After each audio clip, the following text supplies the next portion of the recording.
يا نفس إن لم تظفري دو انسانوں کو سب سے خوفناک عذاب ہونے والا ہے. دو انسانوں کو، ایک سود کھانے والا، ایک قتل کرنے والا.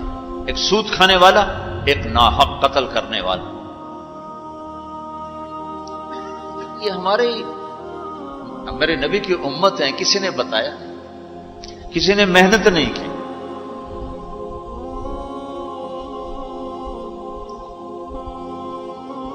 آخری حج کا خطبہ آپ نے جو دیا، ہر دفعہ یہاں سے بات شروع کی، تمہارے جان مال ایک دوسرے کے لیے قابل احترام ہے، کسی پہ ہاتھ نہ ڈالو.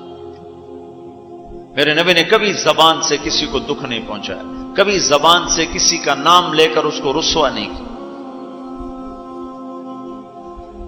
زبان کی لگائی ہوئی آگ ہے جو آج سارے بھڑکتے ہوئے دیکھ رہے ہیں. تو بھائیو، محبت سے رہنا سیکھو، معاف کرنا، درگزر کرنا سیکھو، اپنے اللہ کے سامنے جھکنا سیکھو. جب قومیں زوال کا شکار ہوتی ہیں، کہتی ہیں یہ فلاں کی سازش ہے. جیسے آج کل کہتے ہیں مسلمان، امریکہ کی سازش ہے. جی اصل یہودیوں کی سازش ہے. یہ کراچی کے بینکوں میں جو سود پہ پیسہ پڑا ہوا ہے، یہ امریکہ کی سازش ہے، یہودیوں کی سازش. جو رات کو شراب چلتی ہے اور مجرے ہوتے ہیں، یہ امریکہ کی سازش ہے، یہ یہودیوں کی سازش. نوجوان اولاد ماں باپ کی نافرمان ہیں، یہ کسی دشمن کی سازش ہے. میں ایک جگہ تھا تو ایک لڑکی اپنی ماں کو کہہ رہی تھی بکواس مت کرو. ماں کو کہہ رہی تھی بکواس مت کرو، تو اس کی ماں کے آنسو ایسے گر رہے تھے. یہ امریکہ کی سازش. اور میرے نبی نے سے پوچھا کہ یا رسول اللہ قیامت کب آئے گی؟ آپ نے فرمایا اللہ کو پتہ ہے کب آئے گی. کا کوئی نشانی کہ جب ماؤں کو ذلیل کیا جائے گا تو قیامت آ جائے گی. ہمارے زوال کے اسباب باہر سے نہیں ہیں، ہمارے اندر سے ہیں. کتنی بڑی لعنت ہے جھوٹ. آپ نے فرمایا جب کوئی جھوٹ بولتا ہے تو 3 میل تک اس کی بدبو سے فرشتے بھاگ جاتے. 3 میل تک فرشتے بھاگ جاتے. تو پھر پاکستان کا کون سا بازار ہے جس میں کوئی رحمت کا فرشتہ آئے گا؟ کہ ہر دکاندار جھوٹ بول رہا ہے، ہر بڑا چھوٹا تاجر جھوٹ بول رہا ہے، ہر سیاستدان جھوٹ بول رہا ہے. ہر سے مراد ہے 100 میں 99 نہیں، 1 لاکھ میں 99,999. کوئی 1 لاکھ میں شاید ایک کوئی سچا مل جائے. اور جس قوم میں جھوٹ اور ظلم اور خیانت پھیل جائے وہ قوم تباہ ہو جاتی. ان کو کسی دشمن کی ضرورت نہیں ہے، وہ اپنے دشمن خود ہیں. جسے نشہ کرنے والے کا کوئی دشمن نہیں، وہ اپنی ذات کا دشمن خود ہے.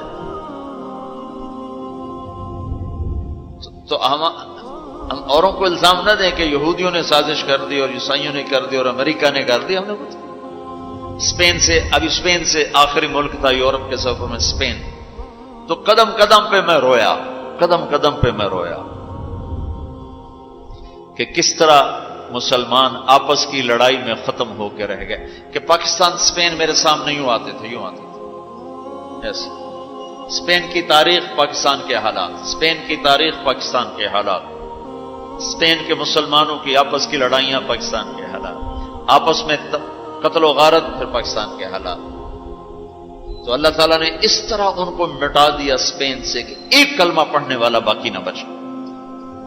مسجد قرطبہ جیسا شاہکار بیچ اس کے گرجا بنا ہوا ہے، صلیبیں لٹکی ہوئی ہیں، بت پڑے ہوئے ہیں، نماز منع ہے، بورڈ لگا ہوا ہے. تو میں وہاں محراب کے قریب جا کے کھڑا ہو گیا اور تصور میں دیکھنے لگا کہ یہ وہ جگہ ہے. تاریخ سے سبق نہ لینا بھی بڑا اندھیر پر ہے. یہ وہ جگہ ہے جہاں یحییٰ بن یحییٰ اندلسی کے درس ہوتے تھے، علامہ قرطبی کی تفسیر چلتی تھی، ابن عربی کے تصوف کے نکات کھولے جاتے تھے، ابن حزم کے فقہی مقالات سنائے جاتے تھے،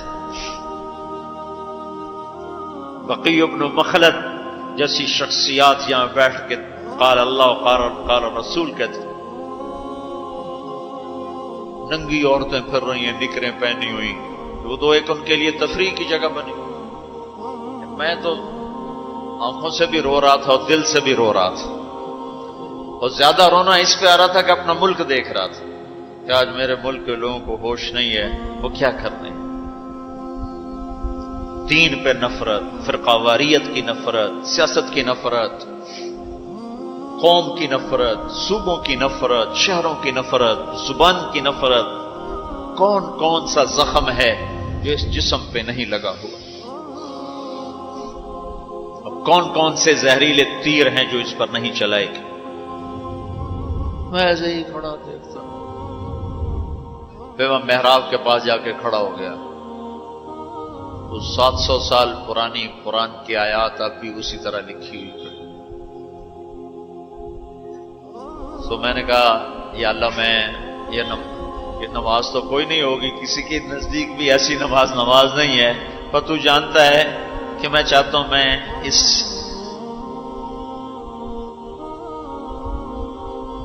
ارے میرے بھائیو، آپس کی نفرتیں مٹا دو اللہ کے واسطے، اپنی جان کے دشمن نہ بنو، معاف کرنا سیکھو، درگزر کرنا سیکھو، فرقہ واریت کی باتیں کرنا چھوڑو، تقریریں سننا چھوڑو۔ تاریخ میری کمزوری رہی ہے، میں بچپن سے تاریخ پڑھتا آ رہا ہوں، یہ تبلیغ میں لگنے سے پہلے ہی ذوق تھا تاریخ پڑھنا۔ جب تبلیغ میں لگے تو مدرسے میں آ گئے تو اور پڑھنے کا لگ گیا، پھر کچھ اللہ تعالیٰ نے یاد اچھی دے دی تو جو چیز پڑھی وہ یاد رہے گی، وہ سارا تسلسل، اور میں تو ایسے بس ڈوبتا ابھرتا رہا کہ یا اللہ، آج میں یہاں اس دھرتی پہ سجدہ نہیں کر سکتا جہاں 700 سال جن اینٹوں نے سجدے کے لمس محسوس کیے، جن اینٹوں نے تیرے لاکھوں کروڑوں پیاروں کے آنسو جذب کیے، جن در و دیوار نے تیرے ہزاروں محبوب لوگوں کے واز و ارشاد سنے، جن کونوں میں تجھے یاد کرنے والے ہزاروں لاکھوں کروڑوں، انہیں روشن کرتے آج اسی زمین کے نیچے سوئے ہوئے ہیں، قرطبہ کے قبرستان پہ شہر بنا ہوا، نہ کسی بادشاہ کی قبر باقی اور نہ کسی بڑے کی نہ کسی چھوٹے کی۔ میں یہاں نماز پڑھتا ہوں، میری نماز قبول کر لے۔ میں نے اشاروں میں نماز پڑھی، اللہ اکبر، پھر ثنا، پھر سجدہ، پھر رکوع،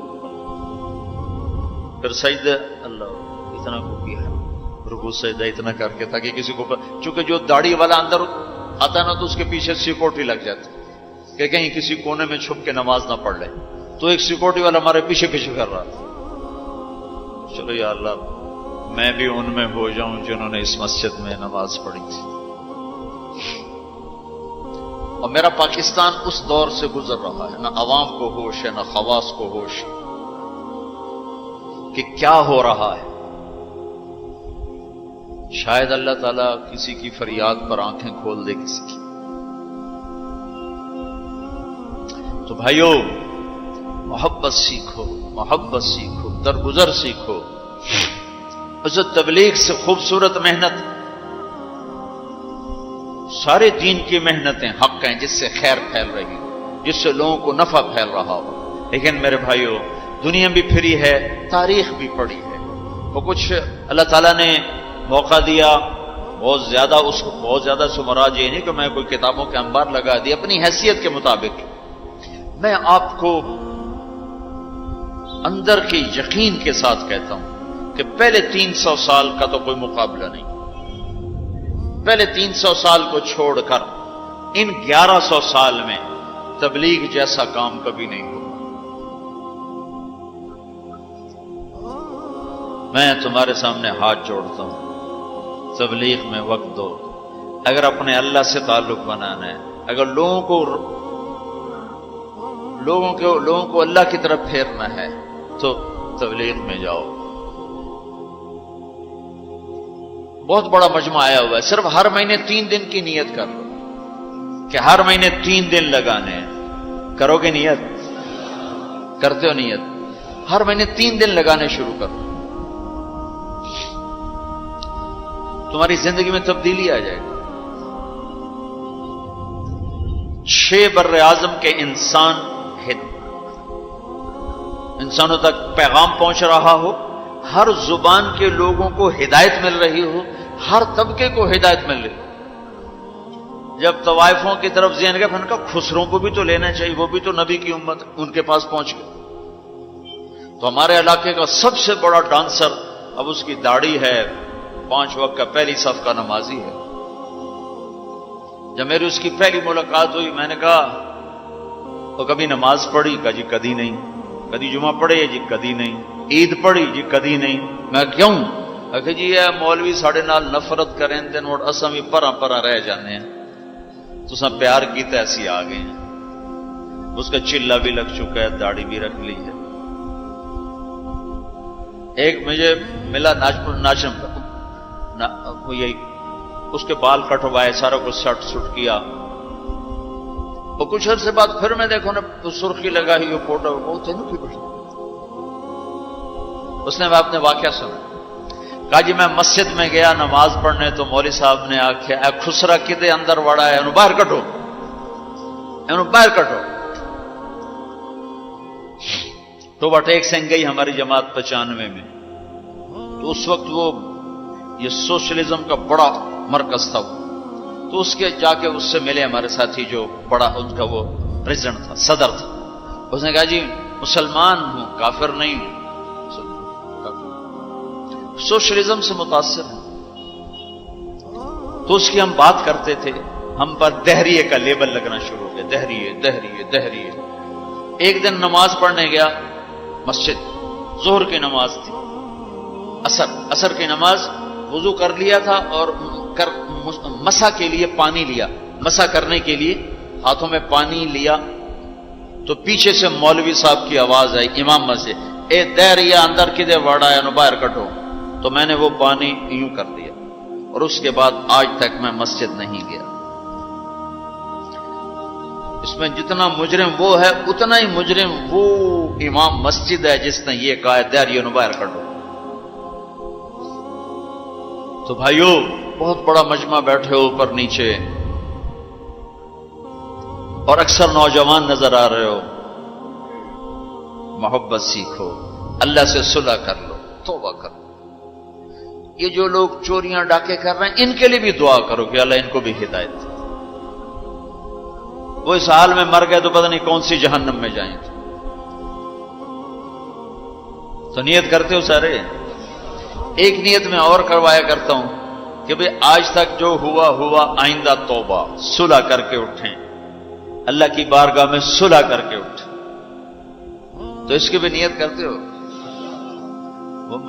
ابھی تمہارے آنے سے پہلے اسپین کے ایک ساتھی سے بات ہو رہی تھی، وہ جو میں آخر میں توبہ کرواتا ہوں، انہوں نے کہا جی آپ تو چلے گئے ہیں اور ہمیں مسلسل خبریں آ رہی ہیں، چونکہ وہاں پاکستانی بہت زیادہ شراب کا کام کرتے ہیں، ان کے ہوٹلز ہیں تو ہوٹل میں شراب چلتی ہے۔ انہوں نے کہا جی مسلسل ہمارے لوگ کہ اسی جی توبہ کیتی ہے، بھائی اسی شراب بیچنی بند کرتی، شراب بند کرتی، مختلف جگہوں سے خبریں آ رہی۔ کہا جی ہم نے وہاں توبہ کی، ہم نے سوچا تھا مکے جائیں گے، وہاں جا کے توبہ کریں گے، لیکن وہ تو ادھر ہی انہوں نے ہمیں توبہ کروا دی، تو بس یہ ہماری توبہ۔ تو ایک یہ کہوں گا کہ توبہ کر کے اٹھو، ٹھیک ہے؟ جو پیچھے گزر گئی اللہ معاف کر دے، آئندہ تو اس سے صلح کر کے چلیں گے، اور اگر کبھی پھر ٹوٹ گئی تو یہ کون سا اوکھا کام ہے، پھر توبہ کریں گے، پھر معافی مل جائے۔ اس دربار میں معافی کے سوا تو معافی سے معاف کرنے سے زیادہ محبوب عمل کو نہیں اللہ کی بارگاہ۔ تو توبہ کی بھی نیت کرتے ہو تو کہو یا اللہ میری توبہ، پھر کہو یا اللہ میری توبہ، پھر کہو یا اللہ میری توبہ۔ اللہ قبول فرما لے۔ اب حج والوں سے کوئی موقع ملا تو کر لوں گا، ورنہ وہیں مکے چل کے بات کریں گے۔ لیکن آپ بھائیو، ہو سکتا ہے اس وقت کی بات یہی ہو جو اللہ نے کہلوائی، ضرورت اسی کی ہو۔ میں آپ سے گزارش کرتا ہوں، محبت سیکھو، معاف کرنا سیکھو، ماں باپ کے آگے چپ رہنا سیکھو، بیوی کی کمی بیشی برداشت کرنا سیکھو، حتیٰ کہ اولاد کی کمی بیشی پر بھی ایک دم سیخ پانا ہو جاؤ، ہاتھ نہ اٹھاؤ، صبر کرو، حوصلے سے کام لو اور ان کو پیار محبت سے سمجھاؤ۔ سہیل احمد مشہور اداکار ہے، 96 میں ہم نے اداکاروں میں بھی کام کیا تھا، تو اس وقت ہم ایک مرید کے ہماری جماعت تھی جو ہمارے ساتھ تھا، گجا مالک، مجھے کہنے لگا مولانا میرا باپ DSP ریٹائر، زندگی پر 1 روپیہ حرام نہیں کھایا، 1 روپیہ رشوت نہیں، اب بے تکلف ہو چکی ہے، تعلق بن چکا ہے، تو میں کہتے تو کڑے حرام کھاتے بڑھ گئے، میں نے آگے کہا تو کڑے حرام کھاتے بڑھ گئے، تو کیوں اس غلط کام میں چلا گیا؟ کہا جی بس کیا بتاؤں، 8ویں جماعت میں تھا، فلم دیکھنے چلا گیا، واپس آیا تو میرے باپ کو پتا چل گیا میں نے فلم دیکھی، تو اس نے پولیس والا بوٹ اٹھایا اور مار مار مار مار میرے سر سے خون نکال دی۔ تو میں نے دل میں کہا تو نے مجھے فلم سے روکا ہے، میں تمہیں اداکار بن کے دکھاؤں۔ کہا جی وہ شیطانی ضد پر آج یہ ہو رہا۔ تو اپنی اولاد کے ساتھ، استاد ہو تو شاگرد کے ساتھ، ہمارے یہاں سختی ہے، اسکول ٹیچر بھی، مدرسوں کے مدرسین بھی بہت شدت کا لہجہ، سختی کا لہجہ، کان پکڑوانا۔